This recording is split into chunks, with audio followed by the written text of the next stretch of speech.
So this is just a project I'm working on. It's a Zybo FPGA board that has a dual core ARM processor, which I'm using both the FPGA fabric and the processor. So right now I'm just feeding in a 100 hertz sine wave, and it just goes into the ADC at 1 meg sample per second. And right now I'm just taking that and then pushing to the fabric, which then converts it to the HDMI.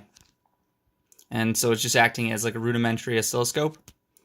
But the real meat of the project is in the FFT. So 1 meg samples, we're taking about 8,192 samples. I performed like a window filter on that as well. And then I performed the FFT in the C on the processor. And it's an FFT that I wrote. And so far it looks like it works. I'm doing 1 kilohertz steps. And you can see.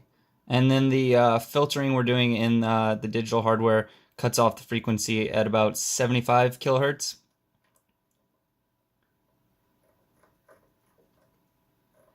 And there's also some functionality that we can increase the sampling rate, or decrease the sampling rate. So it takes a longer time in between samples.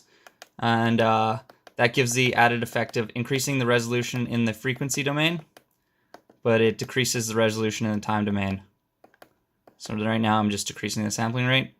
And it also makes it take longer to update the display just because you're sampling at a slower rate. So it takes longer to get those 8,000 samples.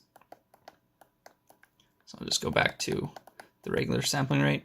I also have some buttons that can change the sizing on the bins that are displayed to the screen. And then I have to add in some scrolling features and some UI. So yeah, it's been a pretty fun project to do.